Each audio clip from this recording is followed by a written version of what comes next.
सूत्र के पहले एक दो प्रश्न पूछे गए।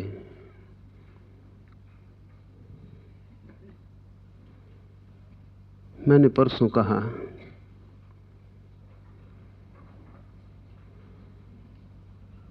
कि हिंदू विचार सन्यास को जीवन की अंतिम अवस्था की बात मानता है।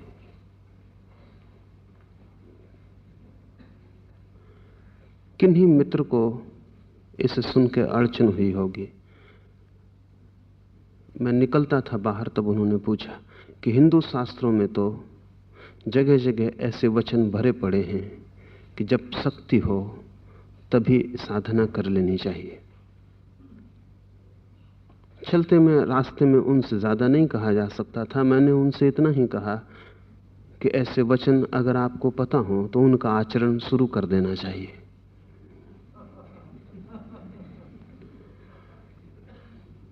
लेकिन हमारा मन बड़ा अनुदार है, सभी का। हम सभी सोचते हैं कि मेरे धर्म में सब कुछ है। ये अनुदार वृत्ति है, क्योंकि इस पृथ्वी पर कोई भी धर्म पूरा नहीं है, हो भी नहीं सकता। जैसे ही सत्य अभिव्यक्त होता है अधूरा हो जाता है, और जब ये अधूरा सत्य संगठित होता है तो और भी अधूरा हो जाता है। और जब हजारों लाखों साल तक ये संगठन जकड़ बनता चला जाता है तो और भी क्षीण होता चला जाता है। सभी संगठन अधूरे सत्यों के संगठन होते हैं। इसलिए इस जगत के सारे धर्म मिलकर एक पूरे धर्म की संभावना पैदा करते हैं। कोई अकेला धर्म पूरे धर्म की संभावना पैदा नहीं करता, क्योंकि सभी धर्म सत्यों को अलग अलग पहलुओं से देखी गई चेष्टाएं हैं। हिंदू विचार अत्यंत व्यवस्था को स्वीकार करता है। इसलिए हिंदू विचार ने जीवन को 4 हिस्सों में बांट दिया है। ब्रह्मचर्य आश्रम है, गृहस्थ आश्रम है, वानप्रस्थ आश्रम है और फिर सन्यास आश्रम है। ये बड़ी गणित की व्यवस्था है। इसके अपने उपयोग हैं, अपनी कीमत है। लेकिन जीवन कभी भी व्यवस्था में बंधता नहीं। जीवन सब व्यवस्था को तोड़कर बहता है। इस व्यवस्था को हमने 2 नाम दिए हैं, वर्ण आश्रम। हमने समाज को भी 4 हिस्सों में बांट दिया और हमने जीवन को भी 4 हिस्सों में बांट दिया। ये बटाव उपयोगी है। हिंदू मन को यह कभी स्वीकार नहीं रहा कि कोई जवान आदमी सन्यासी हो जाए, कि कोई बच्चा सन्यासी हो जाए। सन्यास आना चाहिए, लेकिन वो जीवन की अंतिम बात है।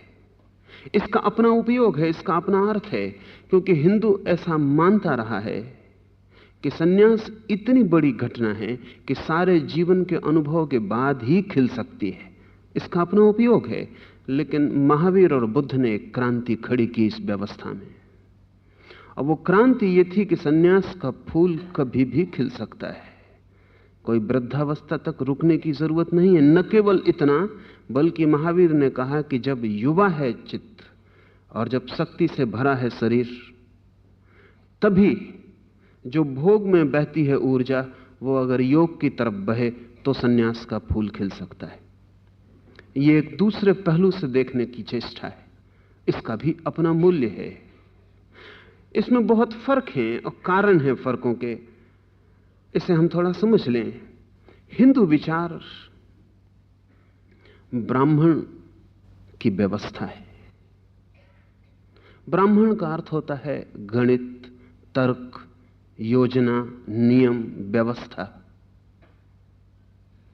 जैन और बौद्ध विचार क्षत्रियों के मस्तिष्क की उपज है। क्रांति, शक्ति, अराजकता।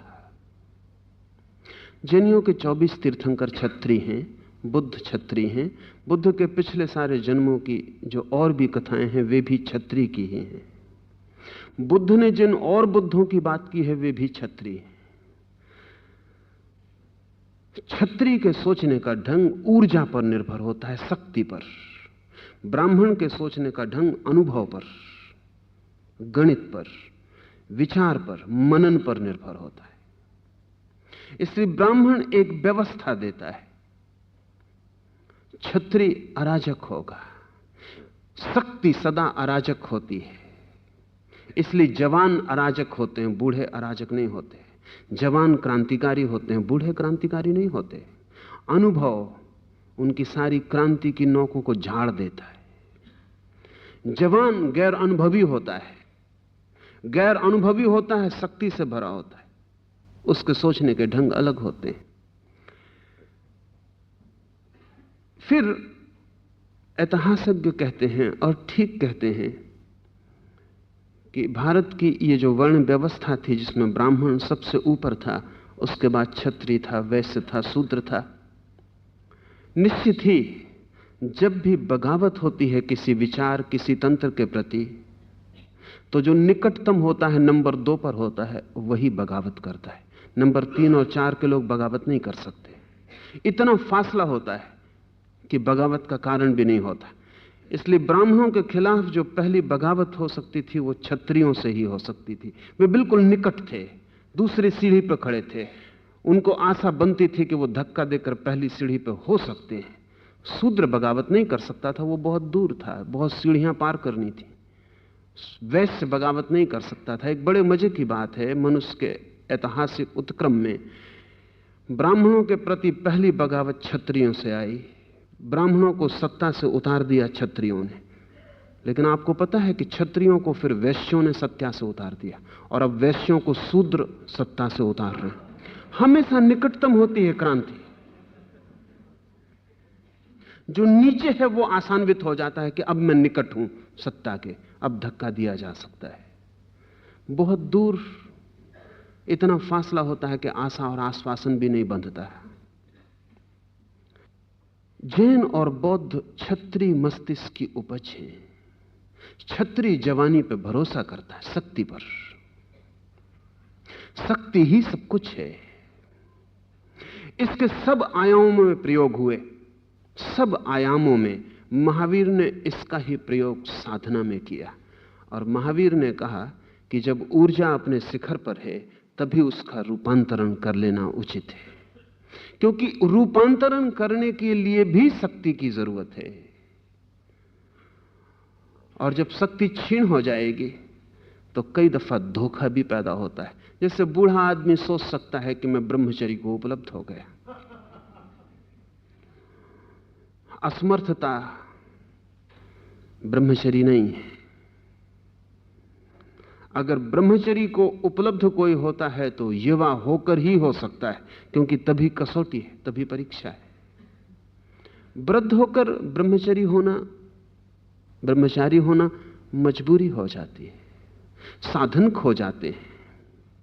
जब साधन खो जाते हैं तो साधना का कोई अर्थ नहीं रह जाता। जब साधन होते हैं उत्तेजना होती है, टेम्पटेशन होता है। जब ऊर्जा दौड़ती हुई होती है किसी प्रवाह में, तब उसके रुख को बदल लेना साधना है। इसलिए महावीर का सारा बल युवा शक्ति पर है। दूसरी बात, महावीर और बुद्ध दोनों की क्रांति वर्ण और आश्रम के खिलाफ है। न तो वे समाज में वर्ण को मानते हैं कि कोई आदमी बटा हुआ है खंड खंड में, न वो व्यक्ति के जीवन में बटाव मानते हैं कि व्यक्ति बटा हुआ है खंड खंड में। वे कहते हैं जीवन एक तरलता है,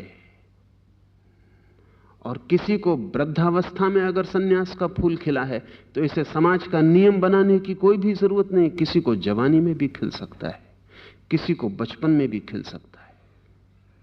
इसे नियम बनाने की कोई भी जरूरत नहीं, क्योंकि प्रत्येक व्यक्ति बेजोड़ है।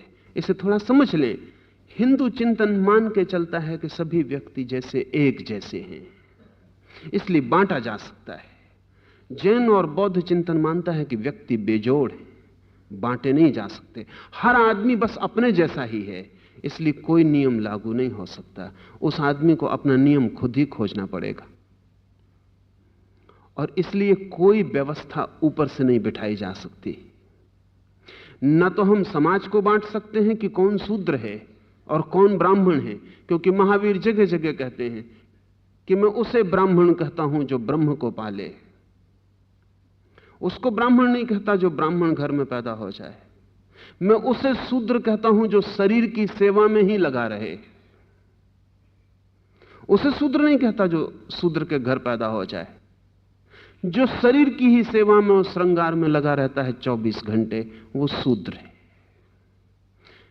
बड़े मजे की बात है। इसका अर्थ हुआ कि एक अर्थ में हम सभी शूद्र की भांति पैदा होते, सभी। जरूरी नहीं कि हम सभी ब्राह्मण के भांति मर सकें तो सौभाग्य, सफल हो गए। और फिर एक एक व्यक्ति अलग है, क्योंकि महावीर कहते हैं कि प्रत्येक व्यक्ति हजारों हजारों जन्मों की यात्रा के बाद आया है, इसलिए बच्चे को बच्चा कहने का क्या अर्थ है? उसके पीछे भी हजारों जीवन का अनुभव है। इसलिए दो बच्चे एक जैसे बच्चे नहीं होते। एक बच्चा बचपन से ही बूढ़ा हो सकता है अगर उसे अपने अनुभव का थोड़ा सा भी स्मरण हो, तो बचपन में ही संन्यास घटित हो जाएगा। और एक बूढ़ा भी बिल्कुल बचकाना हो सकता है अगर उन्हें इसी जीवन की कोई समझ पैदा न हुई हो, तो बुढ़ापे में भी बच्चों जैसा व्यवहार कर सकता है। तो महावीर कहते हैं यात्रा है लंबी, सभी हैं बूढ़े एक अर्थ में, सभी को अनुभव है।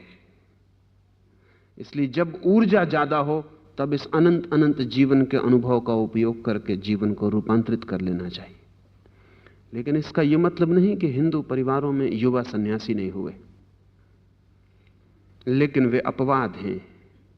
और जो महत्वपूर्ण सन्यासी हिंदू परंपरा में हुए, शंकर जैसे लोग, वे सब बुद्ध और महावीर के बाद हुए। सन्यास की जो धारा शंकर ने हिंदू विचार में चलाई, उस पर महावीर और बुद्ध का अनिवार्य प्रभाव है, क्योंकि हिंदू विचार से मेल नहीं खाती कि जवान आदमी सन्यास ले ले। इसलिए शंकर के जो विरोधी हैं, रामानुज, वल्लभ, निम्बार्क, वो सब कहते हैं कि शंकर जो है वो प्रच्छन्न बौद्ध है, छिपा हुआ बौद्ध है, वो असली हिंदू नहीं है, ठीक हिंदू नहीं है, क्योंकि सारी गड़बड़ कर डाली। बड़ी गड़बड़ तो ये कर दी कि आश्रम की व्यवस्था तोड़ डाली। शंकर तो बच्चे ही थे जब उन्होंने सन्यास लिया, महावीर तो जवान थे जब उन्होंने सन्यास लिया।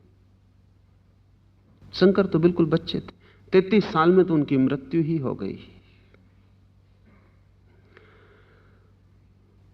लेकिन कोई विचार पर किसी की बपौती भी नहीं होती कि कोई विचार जैन का है कि बौद्ध का है। विचार तो जैसे ही मुक्त आकाश में फैल जाता है सबका हो जाता है। लेकिन फिर भी स्रोत का अनुग्रह सदा स्वीकार होना चाहिए, और इतनी उदारता होनी चाहिए कि हम स्वीकार करें कौन सी बात किसने दान दी है। युवक सन्यासी हो और जीवन जब प्रखर शिखर पर है ऊर्जा के, तब रूपांतरण शुरू हो जाए, इस दिशा में जो दान है वो जैन और बौद्धों का है। इसके खतरे भी हैं। हर सुविधा के साथ खतरा जुड़ा होता है, हर उपयोगी बात के साथ गड्ढा भी जुड़ा होता है खतरे का।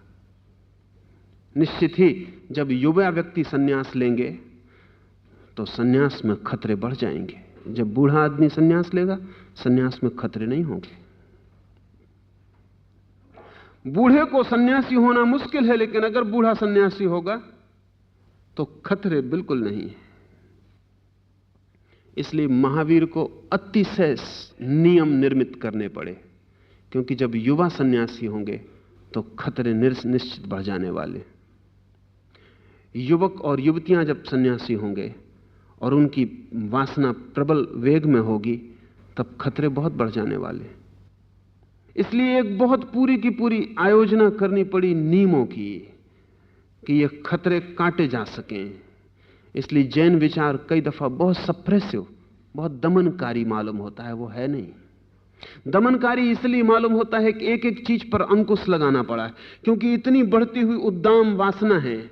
अगर इस पर चारों तरफ से व्यवस्था न हुई तो संभावना इसकी कम है कि योग की तरफ बहे, संभावना यह है कि यह भोग की तरफ बह जाए।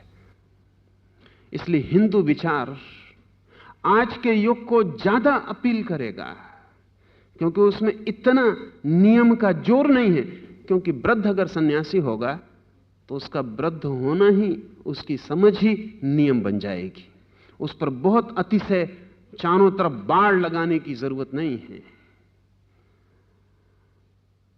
उसे छोड़ा जा सकता है उसकी समझ पर।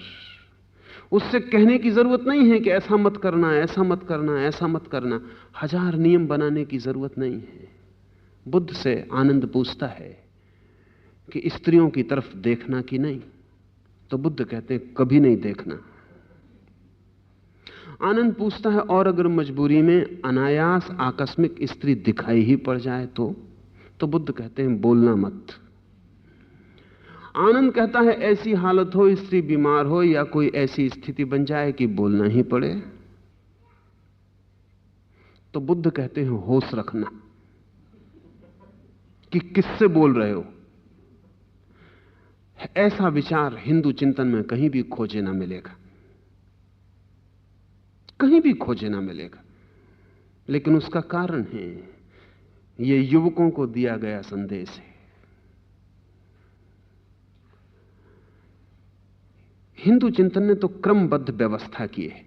ब्रह्मचर्य, यह ब्रह्मचर्य बुद्ध और महावीर के ब्रह्मचर्य से भिन्न है। कभी कभी शब्द भी बड़ी दिक्कत देते हैं। ब्रह्मचर्य पहला है हिंदू विचार में। यह ब्रह्मचर्य ग्रस्त के विपरीत नहीं है। बुद्ध और महावीर का ब्रह्मचर्य ग्रस्त के विपरीत है। हिंदू ब्रह्मचर्य ग्रस्त की तैयारी है, उसके विपरीत नहीं है।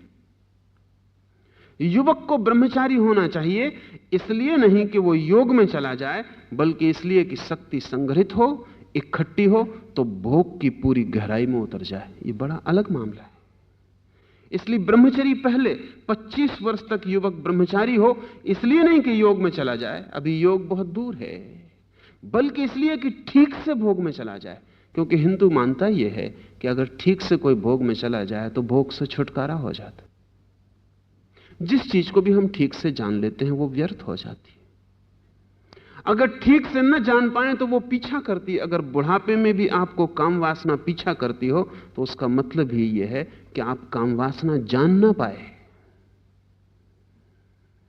आप पूरी ऊर्जा ना लगा पाए कि अनुभव पूरा हो जाता, कि आप उसके बाहर निकल आते।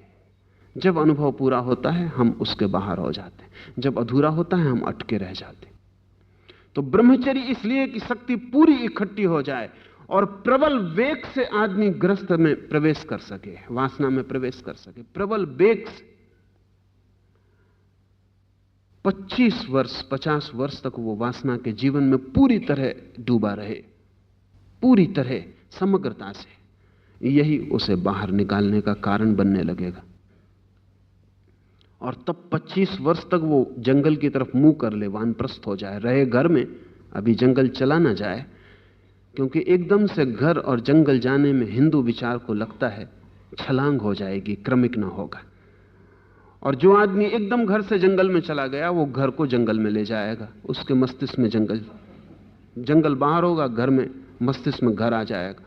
हिंदू विचार कहता 25 साल तक वो घर पर ही रहे, जंगल की तरफ मुंह रखे, ध्यान जंगल का रखे, रहे घर पर। अगर जल्दी चला जाएगा तो रहेगा जंगल में, ध्यान होगा घर का। 25 साल तक सिर्फ ध्यान को जंगल ले जाए, जब पूरा ध्यान जंगल पहुंच जाए तब वो भी जंगल चला जाए, तब वो सन्यासी हो, 75 वर्ष की उम्र में सन्यासी हो। इसके अपने उपयोग हैं, कुछ लोगों के लिए शायद यही हितकर होगा।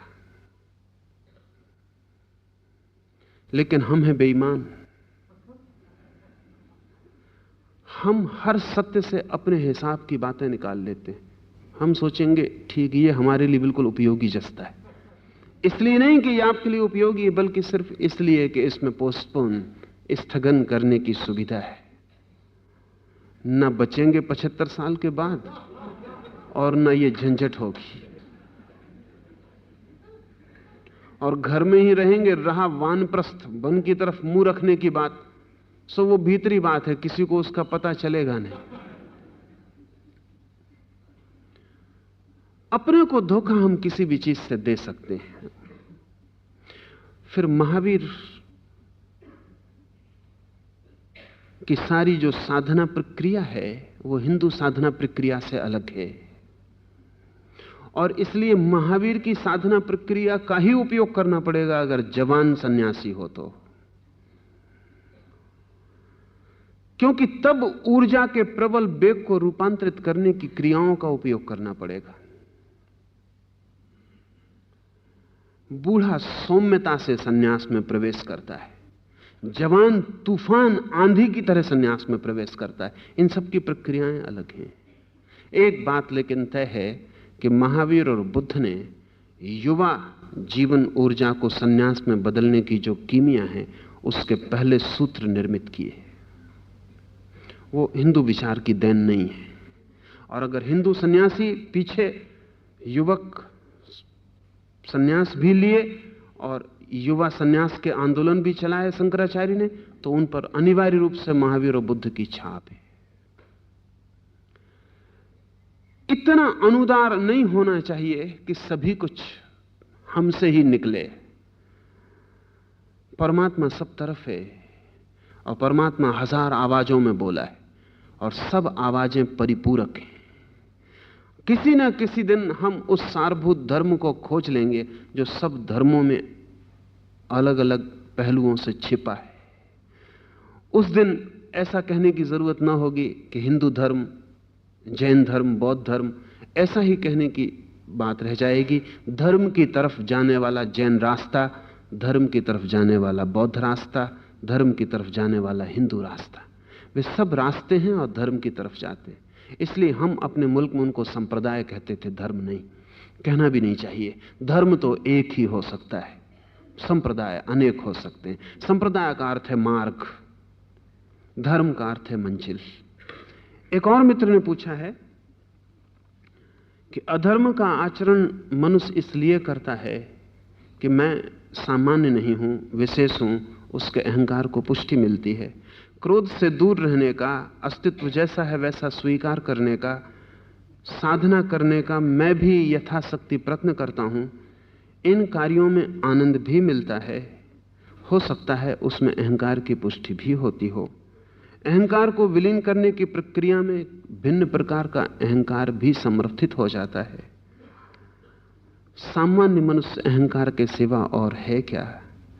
क्या यह संभव है कि अहंकार का ही किसी इष्ट दिशा में संशोधन होते होते आखिर में कुछ प्राप्त करने योग्य तत्व बच रह जाए? ये दो साधना पद्धतियां हैं। एक कि अहंकार को हम शुद्ध करते चले जाएं,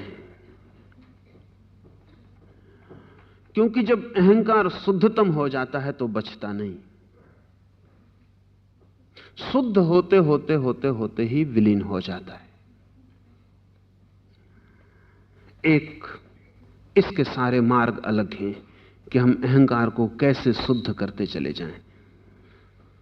खतरे भी बड़े हैं, क्योंकि अहंकार शुद्ध हो रहा है या परिपुष्ट हो रहा है, इसकी परख रखनी बड़ी कठिन है। दूसरा रास्ता है हम अहंकार को छोड़ते चले जाएं, शुद्ध करने की कोशिश ही ना करें, सिर्फ छोड़ने की कोशिश करें। जहां जहां दिखाई पड़े वहां वहां त्याग करते जाएं। इसके भी खतरे हैं। खतरा यह है कि हमारे भीतर एक दूसरा अहंकार जन्म जाए कि मैंने अहंकार का त्याग कर दिया है, कि मैं ऐसा हूं जिसके पास अहंकार बिल्कुल नहीं। साधना निश्चित ही खतरनाक है।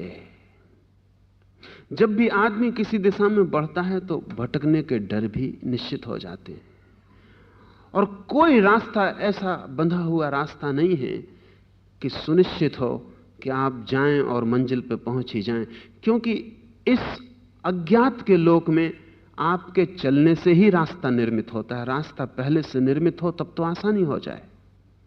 ये कोई रेल की पटरियों जैसा मामला हो कि डब्बों के भटकने का उपाय ही नहीं है, पटरी पर दौड़ते चले जाएं, तब तो ठीक है। ये रेल के पटरियों जैसा मामला नहीं है। यहां रास्ता लोह पथ निर्मित नहीं है कि आप एक दफे पटरी पर चढ़ गए तो फिर उतरने का उपाय नहीं है, चलते ही चले जाएंगे और मंजिल पर पहुंचेंगे ही। नियति इतनी स्पष्ट नहीं है और अच्छा है कि नहीं है, इसलिए जीवन में इतना रस और रहस्य और आनंद है।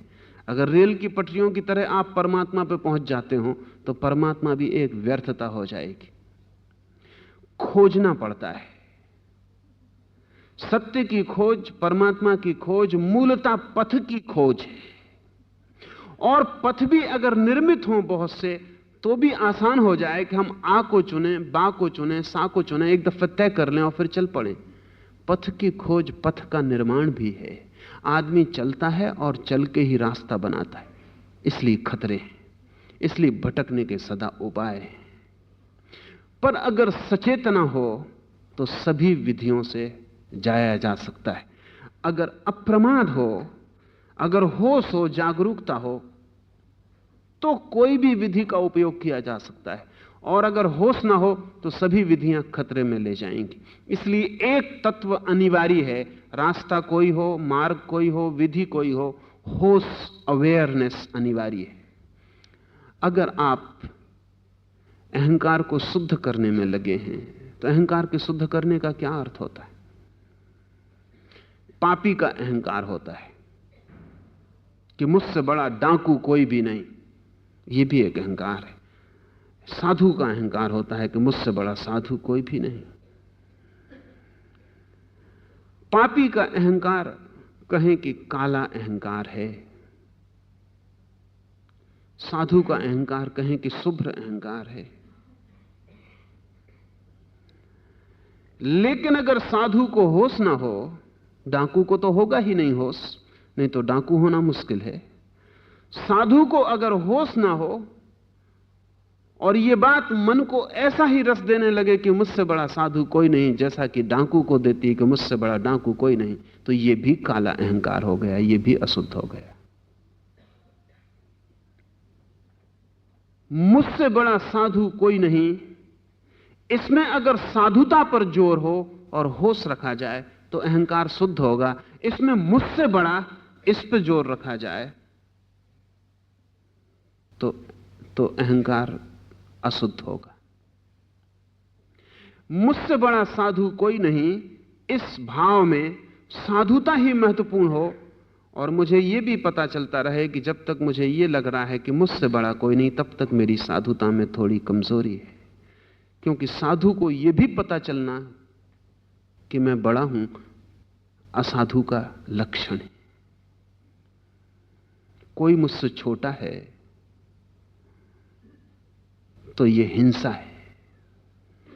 इसको धीरे धीरे छोड़ते जाना है, एक दिन साधु ही रह जाए, मुझसे बड़ा मुझसे छोटा कोई भी ना रह जाए, मैं साधु हूं इतना ही भाव रह जाए, तो अहंकार और शुद्ध हुआ। लेकिन अभी मैं साधु हूं तो असाधु से मेरा फासला बना हुआ है।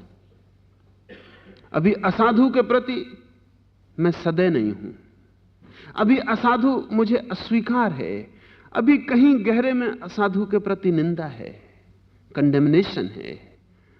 इसे भी चला जाना चाहिए, नहीं तो मैं साधु पूरा नहीं हूं। तो जिस दिन मुझे यह भी पता ना चले कि मैं साधु हूं कि असाधु हूं, इतना ही रह जाए कि मैं हूं, साधु असाधु का फासला गिर जाए, तो अहंकार और भी शुद्ध हुआ। लेकिन मैं हूं, इसमें भी अभी दो बातें रह गई, मैं और होना। ये मैं भी बाधा है, ये भी वजन है, ये होने को जमीन से बांध रखता है। अभी पंख पूरे नहीं खुल सकते, अभी आकाश में पूरा नहीं उड़ा जा सकता। इस मैं को भी आहिस्ता आहिस्ता विलीन कर देना है और इतना ही रह जाए कि हूं, होना मात्र रह जाए, जस्ट बीइंग, इतना भर ख्याल रह जाए कि हूं। तो ये अहंकार की शुद्धतम अवस्था है। लेकिन यह भी अहंकार की अवस्था है जब यह भी खो जाती है कि हूं या नहीं, जब मात्र अस्तित्व रह जाता है,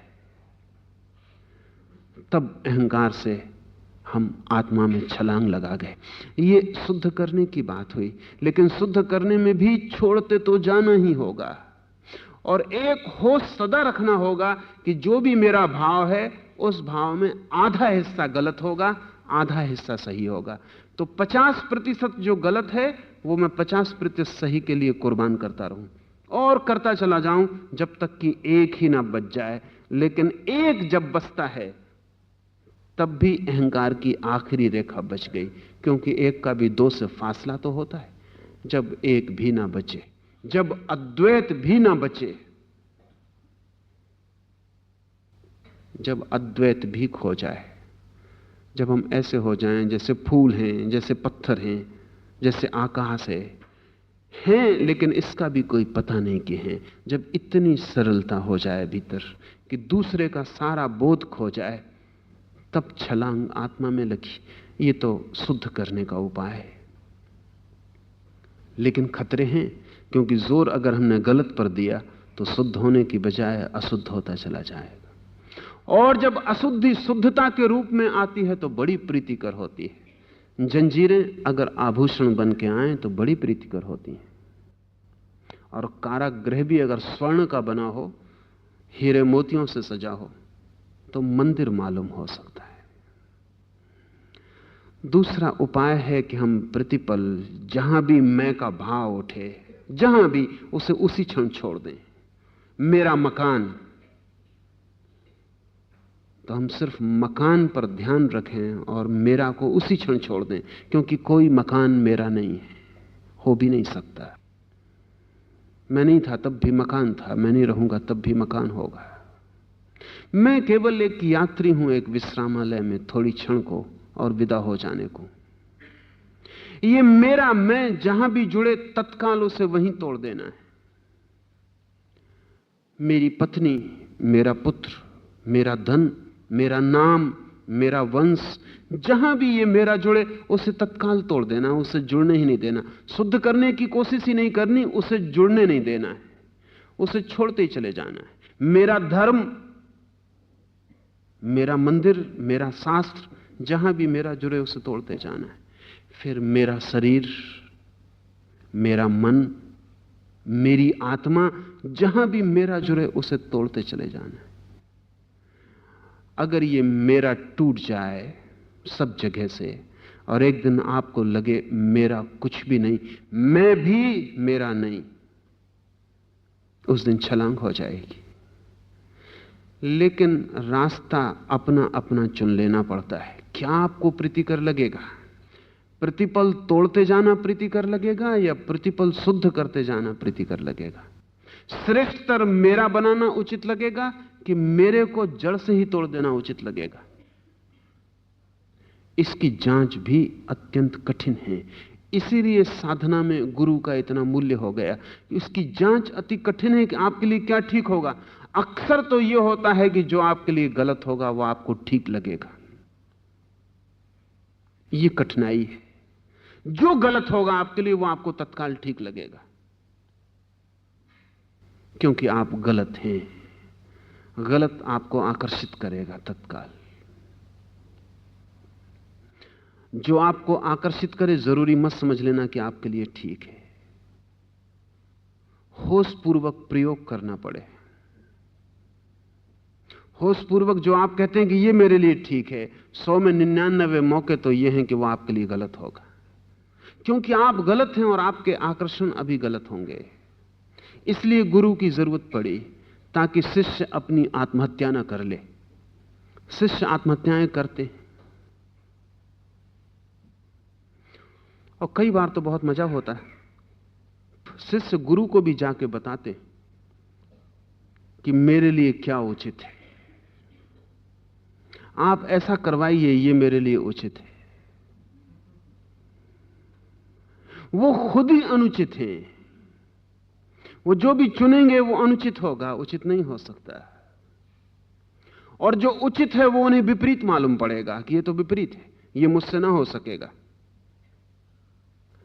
इसलिए गुरु की जरूरत पड़ी कि वो सोच सके, निदान कर सके, खोज सके कि क्या ठीक होगा, निष्पक्ष दूर खड़े होकर पहचान सके कि क्या ठीक होगा।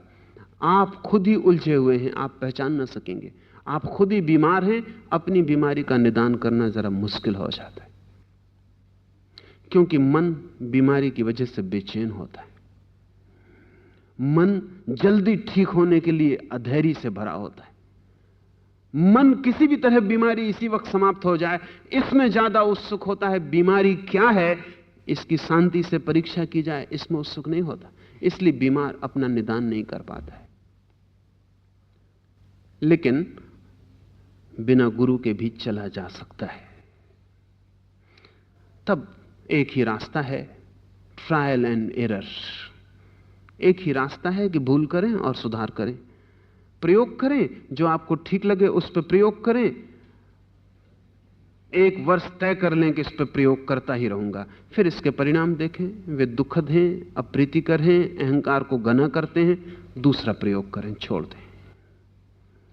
एक उपाय है भूल चूक अनुभव, दूसरा उपाय है जो भूल चूक से गुजरा हो, अनुभव तक पहुंचा हो, उससे पूछ लें।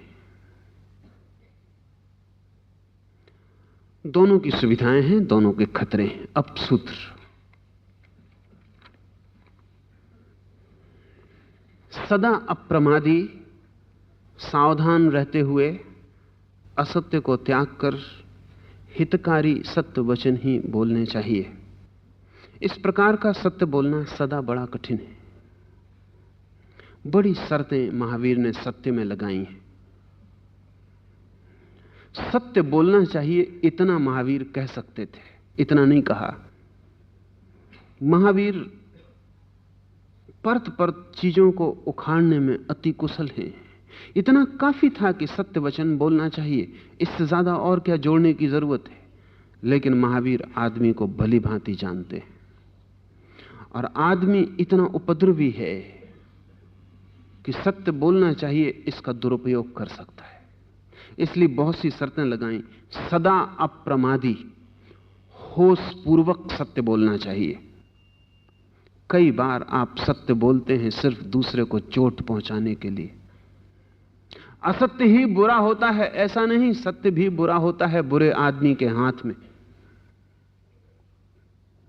आप कई बार सत्य इसलिए बोलते हैं कि उससे हिंसा करने में आसानी होती। आप अंधे आदमी को कह देते हैं अंधा, सत्य है बिल्कुल। चोर को कह देते हैं चोर, पापी को कह देते हैं पापी, सत्य है बिल्कुल। लेकिन महावीर कहेंगे बोलना नहीं था,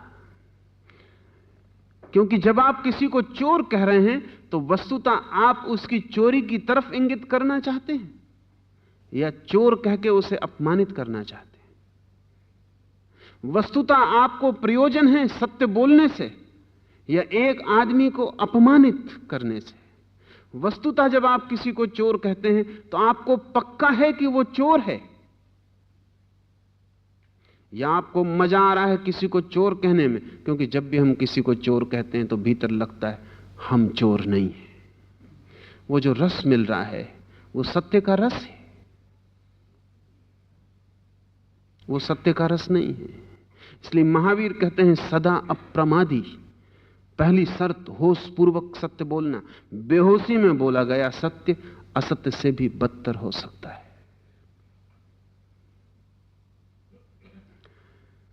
सावधान रहते हुए, एक एक बात को देखते हुए, सोचते हुए, सावधानी पूर्वक। ऐसे मत बोल देना तत्काल। बोलने के पहले क्षण भर चेतना को सजग कर लेना, रुक जाना, ठहर जाना, सब पहलुओं से देख लेना, ऊपर उठकर, अपने से, परिस्थिति से। सावधान का अर्थ है क्या होगा परिणाम, क्या है हेतु। जब आप बोल रहे हैं सत्य, क्या है हेतु, क्यों बोल रहे हैं, क्या परिणाम की इच्छा है, बोल के क्या चाहते हैं कि हो जाए। सत्य बोल के आप किसी को फंसा भी दे सकते हैं। सत्य बोलकर आपके भीतर क्या हेतु है, क्या मोटिव। क्योंकि महावीर का सारा जोर इस बात पर है कि पाप और पुण्य कृत्य में नहीं होते, हेतु में होते हैं, मोटिव में होते हैं, एक्ट में नहीं होते। एक मां अपने बेटे को चांटा मार रही है, इस चांटा मारने में, और एक दुश्मन को चांटा मार रहा है, फिजियोलॉजिकली शरीर के अर्थ में कोई भेद नहीं। और अगर एक वैज्ञानिक मशीन पर दोनों के चांटे को तौला जाए तो मशीन बता नहीं सकेगी, चांटे का वजन बता देगी, कितने जोर से पड़ा, कितनी चोट पड़ी, कितनी शक्ति थी चांटे में, कितनी विद्युत थी, सब बता देगी, लेकिन यह नहीं बता पाएगी कि हेतु क्या था। लेकिन मां के द्वारा मारा गया चांटा, दुश्मन के द्वारा मारा गया चांटा, दोनों एक से कृत्य हैं लेकिन एक से हेतु नहीं है। जरूरी नहीं है कि मां का चांटा भी हर बार मां का ही चांटा हो, कभी कभी मां का चांटा भी दुश्मन का चांटा होता है। इसलिए मां भी 2 बार चांटा मारे तो जरूरी नहीं है कि हेतु एक ही हो। इसलिए माताएं ऐसा ना समझें कि हवे सब चांटा मार रही हैं तो हेतु मां का होता है। 100 में 99 मौके पर दुश्मन का होता है। मां भी इसलिए चांटा नहीं मारती कि लड़का शैतानी कर रहा है, मां भी इसलिए चांटा मारती है कि लड़का मेरी नहीं मान रहा है। शैतानी बड़ा सवाल नहीं है, सवाल मेरी आज्ञा है, सवाल मेरा अधिकार है, सवाल मेरा अहंकार है। तो मां का चांटा भी सदा मां का नहीं होता। महावीर मानते हैं कि मोटिव क्या है, भीतर क्या है, किस कारण, इसको फर्क समझ लें। एक बच्चा शैतानी कर रहा है और मां ने चांटा मारा, आप कहेंगे कारण साफ है कि बच्चा शैतानी कर रहा था, लेकिन यह हेतु नहीं है, यह कारण है कि बच्चा शैतानी कर रहा था। हेतु आपके भीतर होगा, क्योंकि कल भी यह बच्चा इसी वक्त शैतानी कर रहा था लेकिन आपने नहीं मारा, आज मारा। कल भी परिस्थिति यही थी, परसों भी यह बच्चा शैतानी कर रहा था लेकिन तब आपने पड़ोसियों से इसकी प्रशंसा की कि मेरा बच्चा बड़ा शैतान है। कल मारा नहीं, देख लिया, आज मारा। क्या बात है। हेतु बदल रहे हैं, कारण तो तीनों में एक है। आपके भीतर हेतु बदल रहे हैं। जब आपने पड़ोसी से कहा मेरा बच्चा बड़ा शैतान है, तब आपके अहंकार को तृप्ति मिल रही थी। इस बच्चे की शैतानी आपको रसपूर्ण मालूम पड़ी। कल बच्चा शैतानी कर रहा था, आप अपने भीतर खोए थे, आप अपने में लीन थे। इस बच्चे की शैतानी ने आपको कोई चोट नहीं पहुंचाई। आज सुबह ही पति से या पत्नी से कलह हो गई है और आप अपने भीतर नहीं जा पाते हो, क्रोध उबल रहा है और ये बच्चा शैतानी कर रहा है, चांटा पड़ जाता है। ये चांटा आपके भीतर के क्रोध के हेतु से उपजता है। ये बच्चे का कारण सिर्फ बहाना है, खूंटी है, कोट आपके भीतर से आके टंगता है। महावीर कहते हैं सावधानी पूर्वक, उसका अर्थ है हेतु को देखते हुए कि मैं क्यों सच बोल रहा हूं।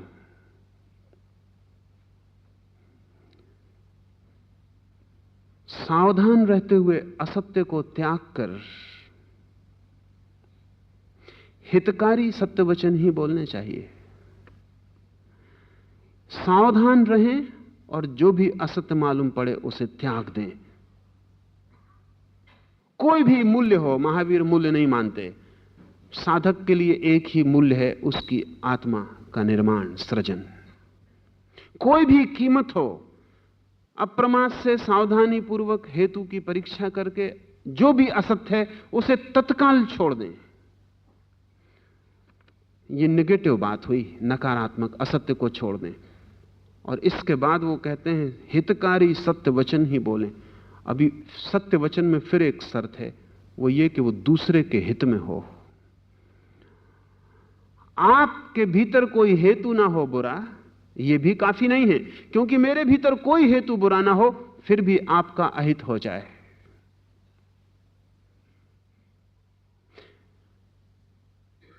तो महावीर कहते हैं वैसा जो दूसरे का अहित कर दे वैसा सत्य भी नहीं। बड़ी शर्तें हो गई। असत्य का त्याग सीधी बात न रही। असत्य के त्याग में असावधानी का त्याग हो गया, प्रमाद का त्याग हो गया और दूसरे के अहित का भी त्याग हो गया। और तब जो सत्य बचेगा वही बोलें। आप मौन हो जाएंगे, बोलने को शायद कुछ बचेगा नहीं।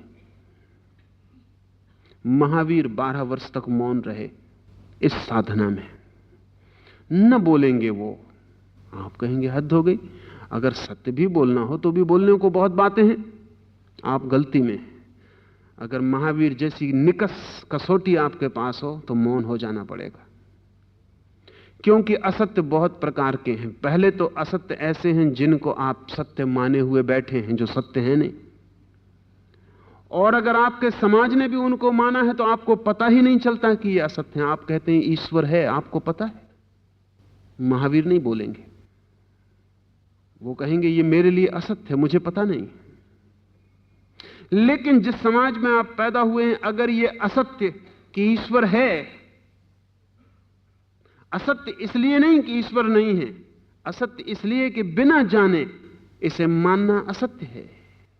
जिस समाज में आप पैदा हुए वो मानता है कि ईश्वर है, तो आप भी मानते हैं कि ईश्वर है।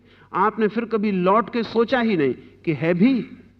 जब मैं मंदिर के सामने हाथ जोड़ रहा हूं तो यह हाथ जोड़ना तब तक असत्य है जब तक मुझे ईश्वर का कोई पता ना हो।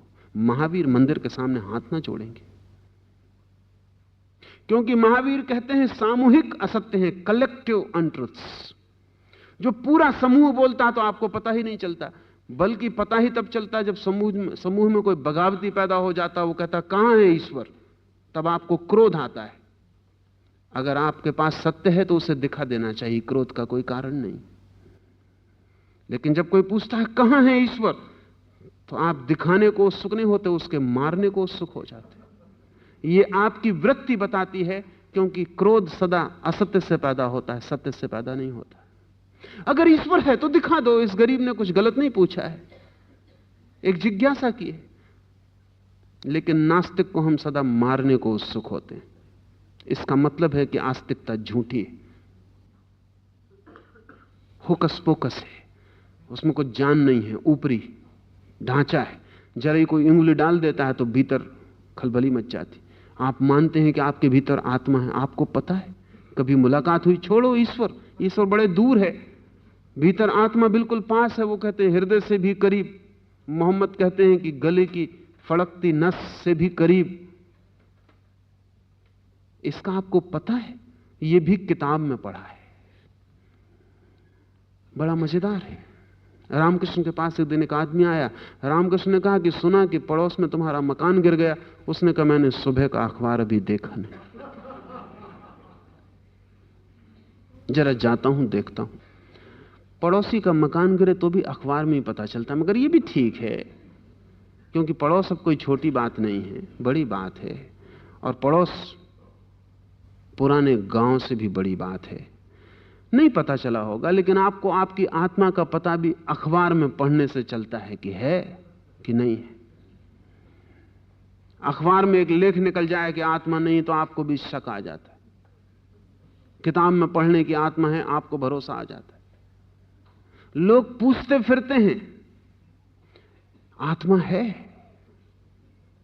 बड़े मजे की बात है। और सब चीजें पूछी जा सकती हैं दूसरे से, ये भी दूसरे से पूछने की बात। आप ये पूछ रहे हैं मैं हूं, कोई मुझे बता दे कि मैं हूं। महावीर कहते हैं ये भी असत्य है। मत कहो कि मैं हूं जब तक तुम्हें पता ना चल जाए। मत कहो कि भीतर आत्मा है जब तक तुम्हें पता ना चल जाए। कौन जाने, सिर्फ हड्डी मांस का जोड़ हो और ये बोलना और चालना सिर्फ एक बाई प्रोडक्ट हो।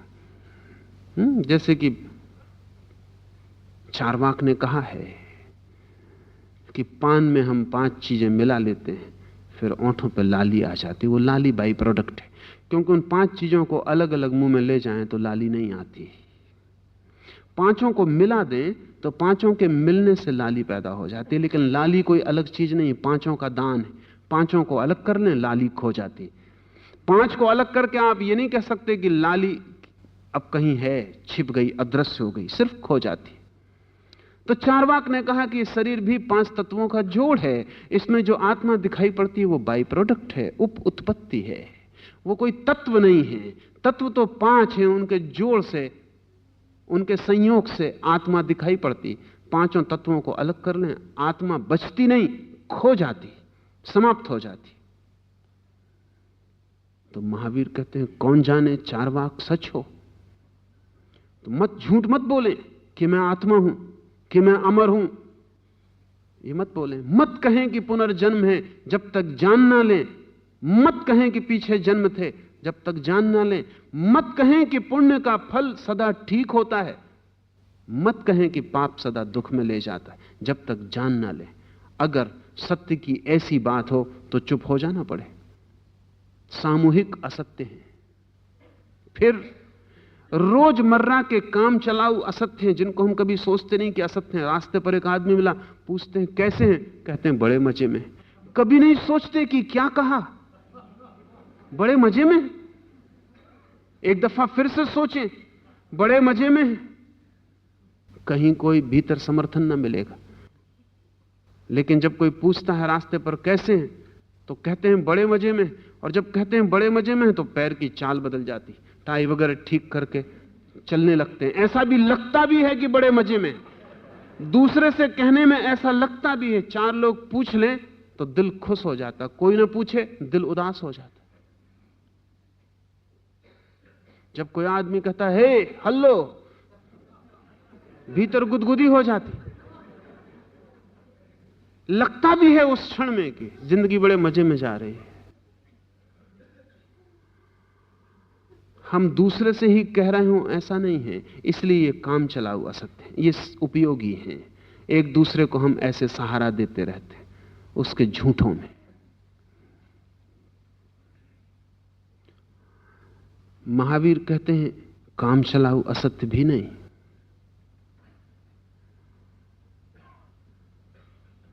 कुछ भी हम बोलते रहते हैं आदतन असत्य है। आदतन कोई कारण नहीं होता, कोई हेतु नहीं होता, आदतन बोलते रहते हैं। मेरे एक प्रोफेसर थे, किसी भी किताब का नाम लो वो सदा कहते कि हाँ मैंने पढ़ी थी, 15-20 साल हो गए। ये आदतन था, क्योंकि 15-20 साल वो सदा कहते थे। सारी किताबें उन्होंने 15-20 साल पहले नहीं पढ़ी होंगी, कोई 16 साल पहले पढ़ी होगी, कोई 10 साल पहले पढ़ी होगी, कोई 50 साल पहले पढ़ी होगी। बूढ़े आदमी थे, लेकिन वो सदा कहते 15-20 साल पहले मैंने ये किताब पढ़ी थी। ये तकिया कलाम था, आदतन। फिर मैंने ऐसी ऐसी किताबों के नाम लिए जो कि है ही नहीं, पर वो उनके लिए भी कहते कि हाँ मैंने पढ़ी थी 15-20 साल पहले। तब मुझे पता चला कि वो झूठ नहीं बोलते हैं, आदतन झूठ बोलते हैं। ऐसा उनकी आंख से भी पता नहीं चलता था कि वो झूठ बोल रहे हैं। झूठ बोलने का कोई कारण भी नहीं था। कोई उन किताबों को पढ़ा हो ना पढ़ा हो, इससे उनकी प्रतिष्ठा में भी फर्क नहीं पड़ता था। वो काफी प्रतिष्ठित थे।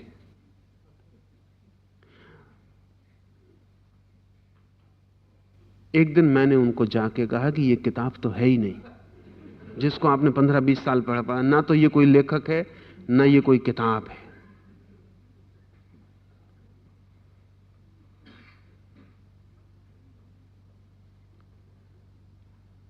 तो उन्हें होश आया। उन्होंने कहा कि वो मेरी आदत हो गई है। पर ये आदत क्यों हो गई है? इसके आदत के पीछे भी कहीं गहरा कोई हेतु है। ऐसी कोई किताब हो कैसे सकती है जो प्रोफेसर ने ना पढ़ी हो? वो हेतु है बहुत गहरा, दब गया बरसों पीछे, लेकिन अब आदतन है। आप बहुत सी बातें आदतन बोल रहे हैं जो असत्य है। महावीर 12 साल तक चुप हो गए। फिर ऐसी बातें हैं जो अनिश्चित हैं, जिससे जब आप कह देते हैं कि फलां आदमी पापी है, तो आप गलत बात कह रहे हैं, क्योंकि आपको जो खबर है वो पुरानी पड़ चुकी। पापी इस बीच पुण्यात्मा हो गया हो।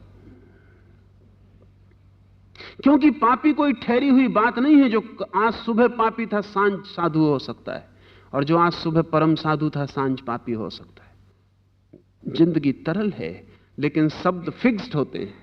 आप कहते हैं फलां आदमी पापी, महावीर ना कहेंगे। वो कहेंगे कि आदमी एक प्रवाह है, तो महावीर कहेंगे शायद पापी हो, शायद पुण्यात्मा हो। फिर जो आदमी पापी है वो पाप करने में भी पूरा पापी नहीं होता। उसके पाप में भी पुण्य का हिस्सा हो सकता है, और जो आदमी पुण्य कर रहा है उसके पुण्य में भी पाप का हिस्सा हो सकता है। आदमी बड़ी घटना है, कृत्य बड़ी छोटी बात है। चोर भी आपस में सत्य बोलते हैं और ईमानदार होते हैं, और जिनको हम साधु कहते हैं उनसे ज्यादा सत्य बोलते हैं आपस में और ज्यादा ईमानदार होते हैं। 10 साधुओं को पास बिठाना मुश्किल है, 10 चोर गले मिल जाते। 10 साधुओं को इकट्ठे करना मुश्किल है। पहले तो इस भी झगड़ा हो जाएगा कि कौन कहां बैठे, कौन नीचे बैठे, कौन ऊपर। किसी चोर में कभी झगड़ा नहीं हुआ है इस बात पर। साधु के भीतर भी असाधु छिपा है, चोर के भीतर भी साधु छिपा है। चोर की चोरी बाहर है, पीछे साधु छिपा है। चोरी भी करनी हो तो वचन मानना पड़ता है, नियम मानने पड़ते हैं, सच्चाई रखनी पड़ती है, ईमानदारी रखनी पड़ती है। मैंने सुना है कि मुल्ला नसरुद्दीन पर चोरी का एक मुकदमा चला। पकड़ इसलिए गया कि वो 7 बार एक ही रात में एक दुकान में घुसा। 7वीं बार पकड़ गया। मजिस्ट्रेट ने उससे पूछा कि नसरुद्दीन, चोरी भी हमने बहुत देखी, मुकदमे भी बहुत देखे, एक ही रात में 7 बार घुसना एक ही मकान में, मामला क्या है? अगर ज्यादा ही सामान ढोना था तो संगी साथी क्यों नहीं रखते हो, अकेले ही 7 दफा? नसरुद्दीन ने कहा बड़ा मुश्किल है। लोग इतने बेईमान हो गए हैं कि किसी को संगी साथी बनाना चोरी तक में मुश्किल हो गया है।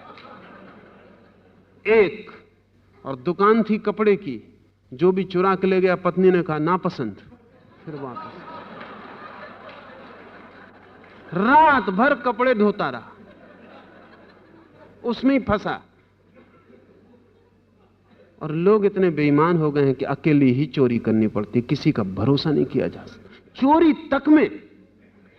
साधुओं में तो कभी भरोसा आपस में रहा नहीं, लेकिन चोरों में सदा रहा है। और चोर कभी चोर को धोखा नहीं देता। चोरी का भी कोड है, जैसे हिंदू कोड बिल है, ऐसा चोरों का कोड है, उनका अपना नियम है, वो कभी धोखा नहीं देते। महावीर कहते हैं जब हम किसी को चोर कहते हैं तो हम पूरा ही चोर कह देते हैं, जो कि गलत है। जब हम किसी को साधु कहते हैं तो पूरे ही साधु कह देते हैं, जो कि गलत है।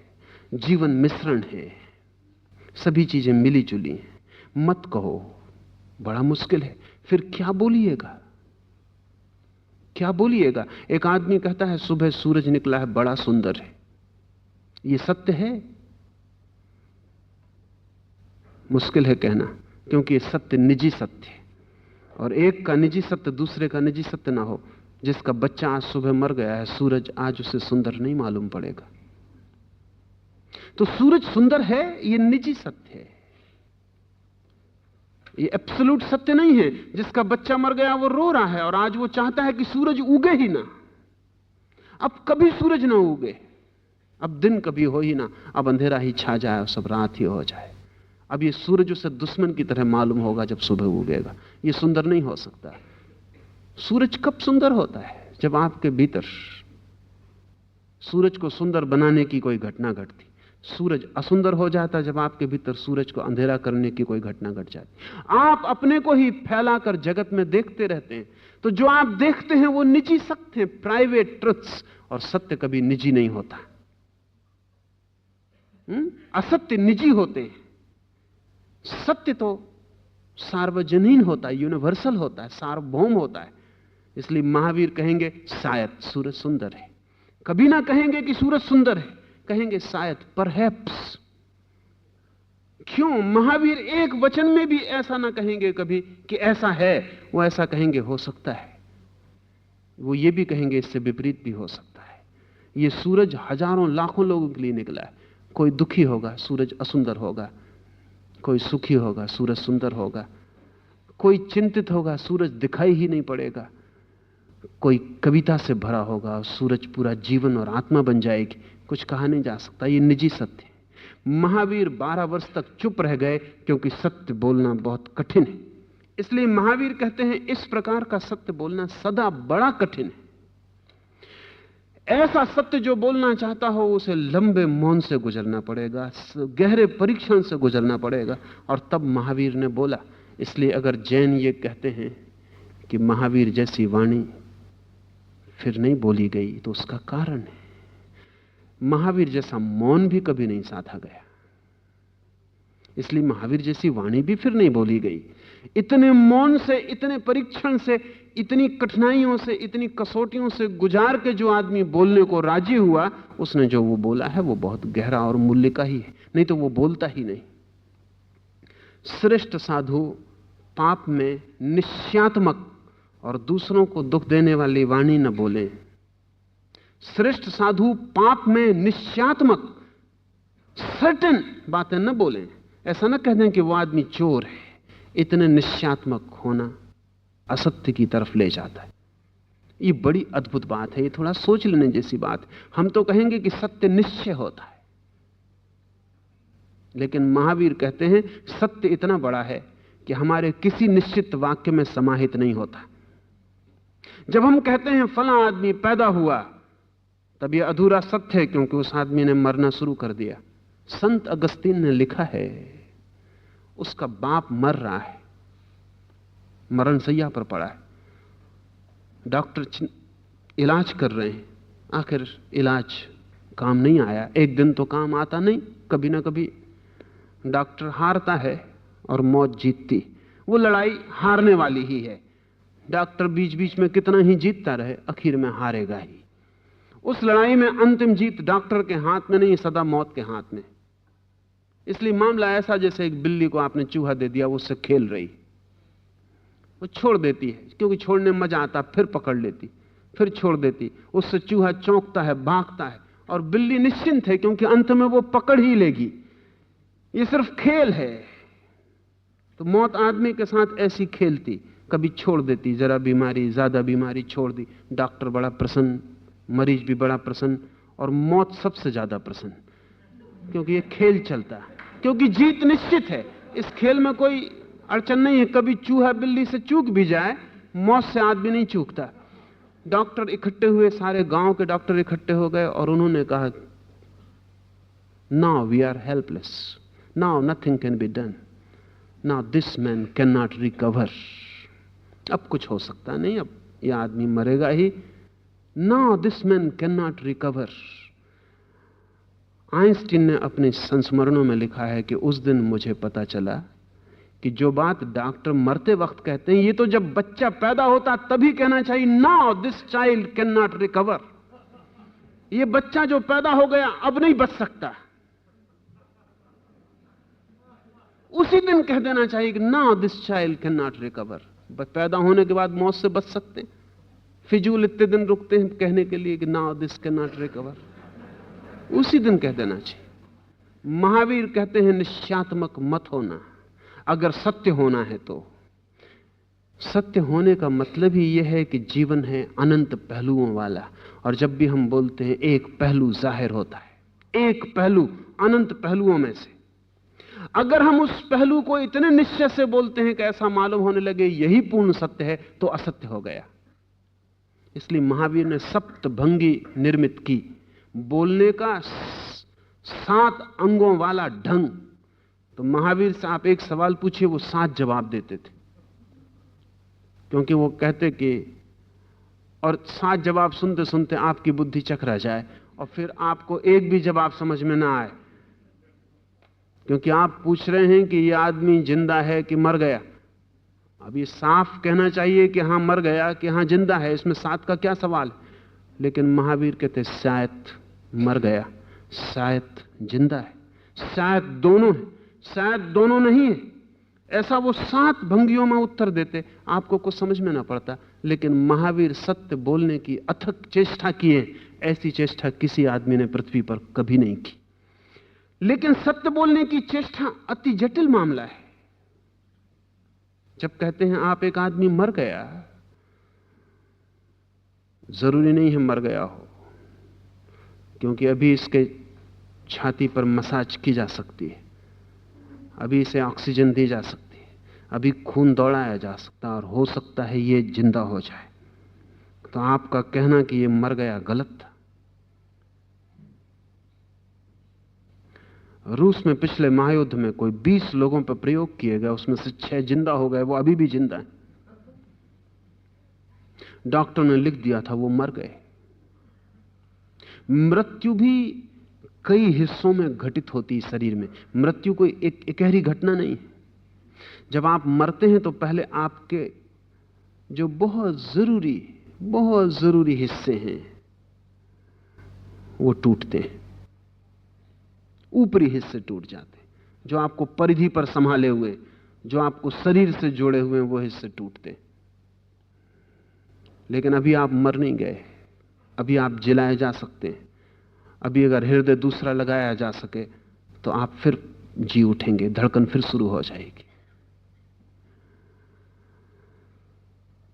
लेकिन यह हो जाना चाहिए 6 सेकंड के भीतर।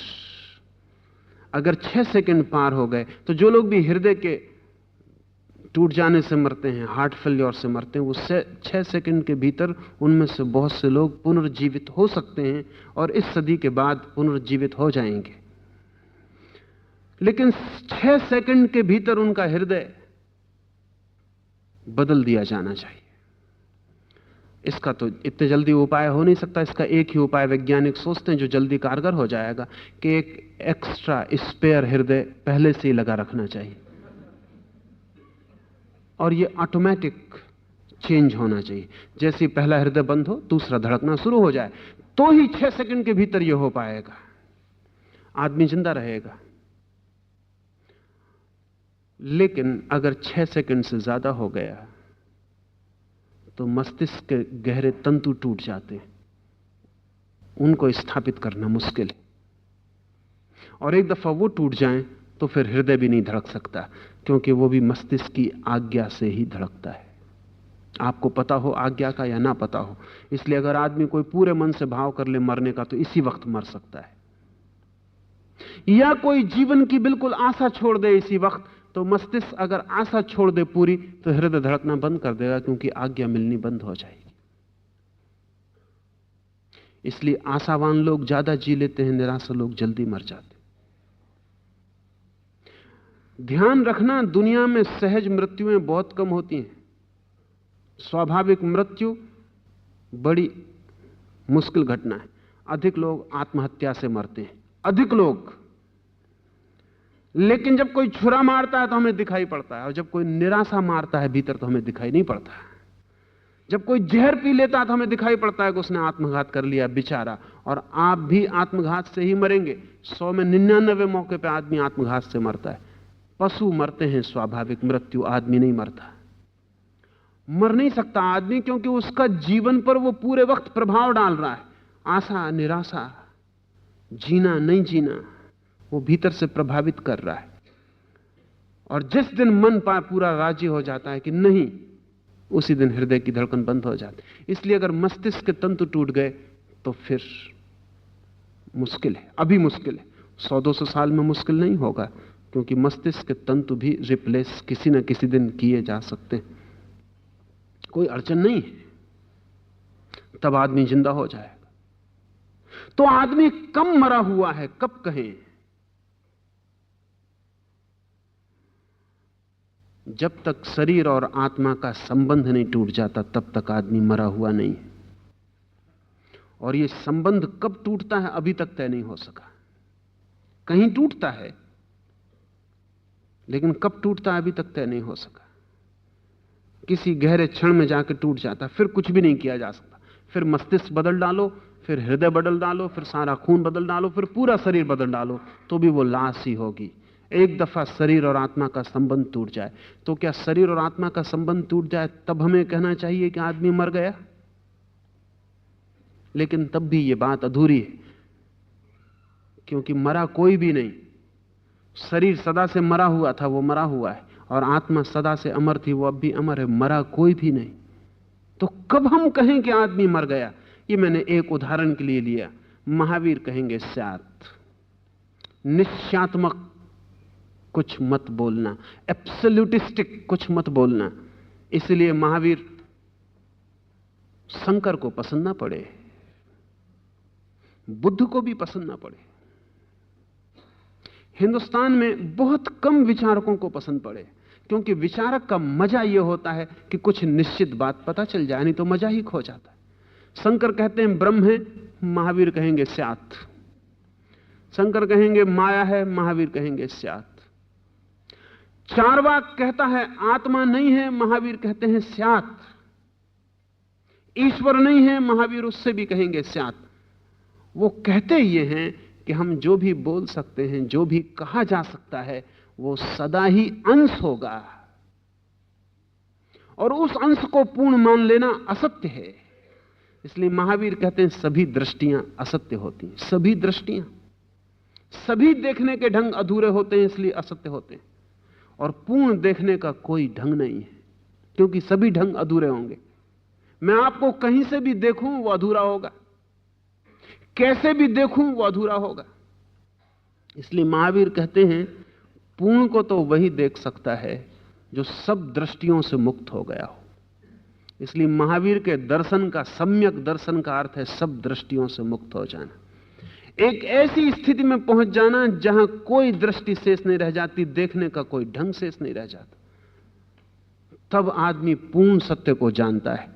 लेकिन जान सकता है जब कहेगा, फिर दृष्टि का उपयोग करना पड़ेगा, तब वो फिर अधूरा हो जाएगा। इसलिए महावीर की ये बात समझ लेने जैसी, सत्य पूरा जाना जा सकता है लेकिन कहा कभी नहीं जा सकता। जब भी कहा जाएगा वो असत्य हो ही जाएगा। इसलिए सावधानी बरतना और निश्चयात्मक रूप से कुछ भी मत कहना। हम तो असत्य को भी इतने निश्चय से कहते हैं जिसका हिसाब नहीं, और महावीर कहते हैं सत्य को भी निश्चय से मत कहना। हम तो असत्य को भी बिल्कुल दावे की तरह कहते हैं। सच तो यह कि जितना बड़ा असत्य होता उतने जोर से हम टेबल पीटते, क्योंकि सहारा देना पड़ता है। जितना असत्य बोलना हो उतने जोर से बोलना चाहिए। धीमे बोलो, लोग समझेंगे कुछ गड़बड़। जोर से बोलो, टेबल को पीट के बोलो। सागर यूनिवर्सिटी के वाइस चांसलर थे डॉक्टर गौर, वो बड़े वकील थे। उन्होंने मुझसे कहा कि मेरे गुरु ने मुझे कहा कि जब तुम्हारे पास कानूनी प्रमाण हो अदालत में तो धीरे बोलने से भी चल जाएगा। जब तुम्हारे पास प्रमाण हो कानूनी तो किताबें ले जाने की और कानूनों का उल्लेख करने की कोई आवश्यकता नहीं। जब तुम्हारे पास कानूनी प्रमाण ना हो तो अदालत बड़े बड़े ग्रंथ लेके पहुंचना, और जब तुम्हें पक्का हो कि इसके विपरीत प्रमाण है तब टेबल को जितने जोर से पीट सको जज के सामने पीटना। जितना बड़ा असत्य हो उतने निश्चय से बोलना पड़ता है, नहीं तो आपके असत्य को कोई मानेगा कैसे। इसलिए असत्य बोलने के लिए भोली शकल हो, निश्चय वाला मन हो, आवाज तेज हो तो आप कुशल हो सकते, नहीं तो मुश्किल में पड़ेंगे। साधु होने के लिए भोली शकल उतनी आवश्यक नहीं। इसलिए अक्सर भोली शकल के साधु खोजना मुश्किल है, लेकिन भोली शकल के अपराधी निरंतर मिल जाएंगे, क्योंकि अपराध के लिए भोली शकल अनिवार्य जरूरत है। झूठ बोलने के लिए और तरह के प्रमाण चाहिए, हवा चाहिए। महावीर कहते हैं सत्य को भी निश्चय से मत बोलना। इसलिए महावीर का बहुत प्रभाव नहीं पड़ा। हैरानी की बात है, महावीर जैसी ज्वलंत प्रतिभा के व्यक्ति का प्रभाव न्यून पड़ा, ना के बराबर पड़ा। जीसस को मानने वाली आधी दुनिया है, बुद्ध को मानने वाली करोड़ों करोड़ों लोग हैं, मोहम्मद को मानने वाले करोड़ों करोड़ों लोग हैं। महावीर को मानने वाला कोई भी नहीं। वो जो 25 लाख लोग दिखाई पड़ते हैं उनको मानते हुए, वो भी मजबूरी में, कोई मानने वाला नहीं। महावीर को मानना कठिन है, क्योंकि मानने में गुरु के पास आदमी जाता है इसलिए कि हम अनिश्चित हैं, आप निश्चय से कुछ कहें तो भरोसा मिले, और महावीर निश्चय से बोलते नहीं। वो कहते हैं एक ही बात निश्चित है कि निश्चित रूप से सत्य बोला नहीं जा सकता। तो जो आदमी आश्वासन खोजने आया है, और सभी लोग आश्वासन खोजने आते हैं गुरु के पास, वो ऐसे गुरु को कैसे मान पाएगा। महावीर को मानने के लिए तो बड़े गहन जिज्ञासा चाहिए, बड़ी गहन जिज्ञासा। आश्वासन की तलाश नहीं, सांत्वना नहीं, खोज। इसलिए बहुत थोड़े से लोग महावीर को मान पाए। ज्यादा लोग कभी भी मान सकेंगे ये शक मालूम पड़ता है। लेकिन किसी ना किसी दिन जैसे जैसे मनुष्य का मन विस्तीर्ण होगा और सत्य के अनंत पहलू हमें दिखाई पड़ने शुरू होंगे, वैसे वैसे हम निश्चय का जोर गिर जाएगा। निश्चय कमजोरी है, अनिश्चय बड़ी प्रज्ञा है। आइंस्टीन अनिश्चित है विज्ञान के जगत में, महावीर अनिश्चित है दर्शन के जगत में। ये दो शिखर हैं अद्भुत। महावीर ने दर्शन को जितना दिया उतना ही आइंस्टीन ने विज्ञान को दिया। दोनों अनिश्चित हैं। महावीर का नाम है स्यातवाद, आइंस्टीन का नाम है रिलेटिविटी। आइंस्टीन कहता है कोई भी सत्य निरपेक्ष नहीं है, सापेक्ष है, तुलना में है, किसी की तुलना में है, सीधा पूर्ण सत्य कुछ भी नहीं है। विज्ञान को हम सोचते थे बहुत निश्चित बात, लेकिन नया विज्ञान एकदम अनिश्चित होता चला जाता है। मेरी अपनी समझ यह है कि जहां भी सत्य के निकट पहुंचता है मनुष्य, वहीं अनिश्चित हो जाता है। जब हम दर्शन में सत्य के निकट पहुंचे महावीर के साथ, तो अनिश्चय हो गया। स्यात रिलेटिव, निरपेक्ष नहीं सापेक्ष। कहो लेकिन जानकर कि अधूरा है, अंश है, पूरा नहीं है। और कहो जानकर कि उससे विपरीत भी सही हो सकता है। तुम्हारा वक्तव्य, तुम जो कहते हो वो बताता है, लेकिन किसी का खंडन नहीं करता। विज्ञान में आइंस्टीन के साथ हम फिर दूसरी दिशा से सत्य के निकट पहुंचे, सब अनिश्चित हो गया। आइंस्टीन ने कहा कहो, लेकिन ध्यान रखना कि सब तुलनात्मक है, कोई चीज पूर्ण नहीं है, सब अधूरा है। और इसलिए अनिश्चय ज्ञान का अनिवार्य अंग है। वक्तव्य अनिश्चित होंगे, अनुभव निश्चित हो सकता है। सत्य के लिए इतनी कठिन शर्तें, क्रोध, लोभ, भय, हंसी मजाक में भी असत्य नहीं बोलना चाहिए। हंसी मजाक में भी हम अहेतुक नहीं बोलते असत्य, उसमें हेतु होता है। अक्सर तो जब आप मजाक करते हैं किसी का, तो चोट पहुंचाने के लिए ही करते हैं। इसलिए बुद्धिमान आदमी दूसरे का मजाक न करके अपना ही मजाक करता है। दूसरे पर कोई मजाक हिंसा हो सकती है। ये मुल्ला नसरुद्दीन की मैं इतनी कहानियां आपको कहता हूं, इसकी कहानियां खुद के ऊपर किए गए मजाक हैं, खुद के ऊपर किए गए मजाक हैं। हर कहानी में मुल्ला खुद ही फंसता है, खुद ही मूढ़ सिद्ध होता है।